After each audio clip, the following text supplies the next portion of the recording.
Hello বন্ধুরা, কেমন আছো তোমরা সবাই? আশা করি সবাই ভালো আছো। আমি আজকে তোমাদের সামনে একটা আমার জীবনের ছোট্ট গল্প বলবো। আজ থেকে 4-5 বছর আগে, মানে লকডাউনের আগের কথা বলছি। তোমার 2019-এর কথাই বলবো, প্রথম দিকের কথা বলবো।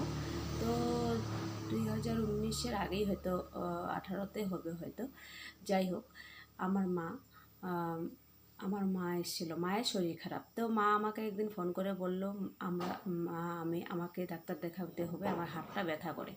তো মা বলছে হাতের ব্যথা করে, তো আমি ঠিক আছে নিয়ে যাব, ডাক্তারের কাছে নিয়ে যাব। তো মাকে আমি গেলাম আমাদের ওখানে, আমার বাপের বাড়ির ওখানের একটা মেয়ে আমার পাশেই বিয়ে হয়েছে। তো তাকে আমরা দেখতে, বিয়েতে আমরা এখান থেকে বরযাত্রী গেলাম। তো যাওয়ার পর ওখান থেকে মাকে আমার সাথে নিয়ে আসবো, বাবা দিল না।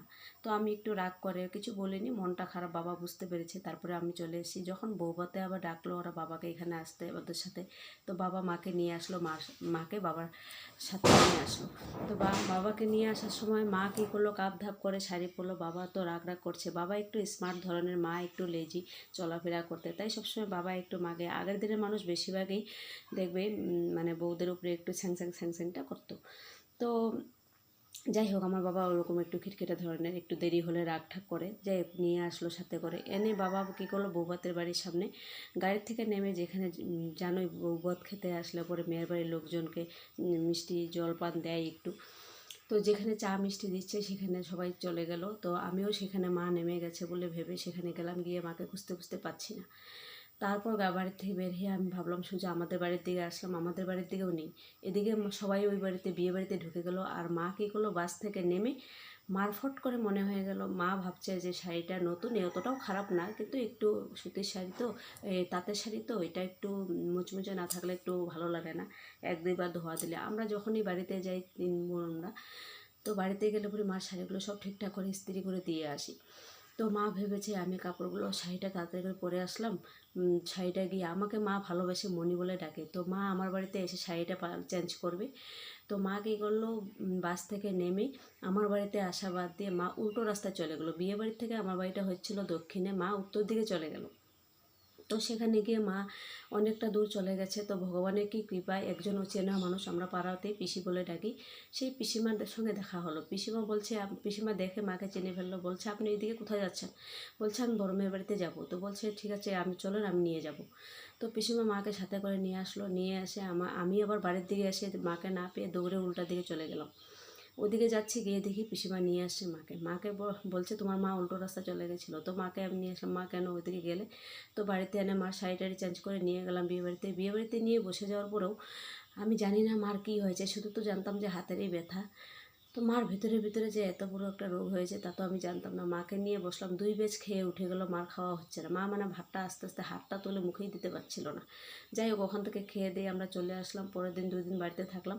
তারপরে মা শুক্রবারে আমার বাড়িতে এসে, শনিবার গেল, রবিবার গেল, মঙ্গলবারে আমি ডাক্তারের কাছে নিয়ে গেলাম। নিয়ে যাওয়ার পরে ডাক্তার বলছে মা প্রচুর পরিমাণে একদম প্রেশার হাই হয়ে গেছে। ডাক্তার চেক করে বলছে তাড়াতাড়ি একটা প্রেশারের ওষুধ খাইয়ে দাও। খাইয়ে দিয়ে তারপরে ডাক্তার টেস্ট ফেস্ট করলো, করে বলছে মাথার অপারেশন করতে হবে। শুনে আমি একদম মানে, আর কি বলবো, তোমার কি পরিস্থিতি হয়েছিল সেই সময়। আমার ছোট বাচ্চা নিয়ে যাব, তো সেই সময় আমার ছোটো বোনের বড় খবরটা শুনে তোরা আমার বাড়িতে চলে আসে। তারা আমার বাড়িতে ছিল, আর আমি আমার বন্ধুবাই নিয়ে মাকে নিয়ে ডাক্তারের কাছে গেলাম।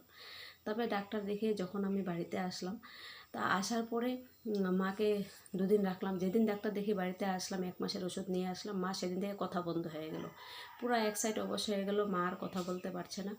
তারপরে মাকে নিয়ে কী করলাম, তারপরে 1 সপ্তাহ ওষুধটা খাওয়ালাম। 1 সপ্তাহ পরে আবার মাকে নিয়ে গেলাম নার্সিংহোমে। নিয়ে গিয়ে ওখানে ডাইরেক্ট অ্যাডমিট করে দিলাম। অ্যাডমিট করে দিয়ে মানুষের নানা ধরনের কথা, কেউ বলছে বয়স হয়েছে, অপারেশন করলে মারা যাবে। হসপিটালে গিয়ে ডাক্তারকে বললাম, ডাক্তার বলছে কোনো ব্যাপার না, ভালো হয়ে যাবে, আজকে অপারেশন করলে কালকেই ভালো হয়ে যাবে। তো মাকে অপারেশন করা হলো, সাথে অ্যাডমিশন করে দিলাম। অ্যাডমিশন করার পরে মার অপারেশন হয়ে গেলো। সেই সময় আমার বাচ্চার বয়স হচ্ছে 5 বছর বা 6 বছর এরকম হবে। তাকে প্রথমবার আমি 6 দিন বাড়িতে রেখে একা একা হসপিটালে ছিলাম। সেই সময় আমি হসপিটালে খুব কাঁদতাম, ছেলেটাকে একা একা রেখে গেছিলাম। তো যাই হোক, প্রথমবার 6 দিন ওকে ছেড়ে থেকেছি, আমার খুব কষ্ট হয়েছে।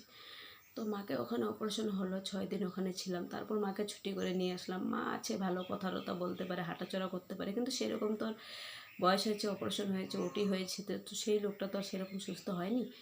যাই হোক, আজকে মা এখন বর্তমান হাঁটাচলা করে ঠিকই, কিন্তু অতটা সেরকম কি না, পারে না। তো যাই হোক, তোমাদের আশীর্বাদে এখন ভালোই আছে। বয়স হলে মানুষ তো ওরকম আর 20 বছরের মতন তার ইয়ং হয়ে যাবে না। তোমাদের কৃপায় মা ভালো আছে, তো ভগবানের কৃপায় মা ভালো আছে। তো তো চলো, আজকে আমার জীবনের একটা ছোট্ট কাহিনী তোমাদের সঙ্গে শেয়ার করলাম। ভালো লাগলে একটা কমেন্ট করে দিও। তো টাটা।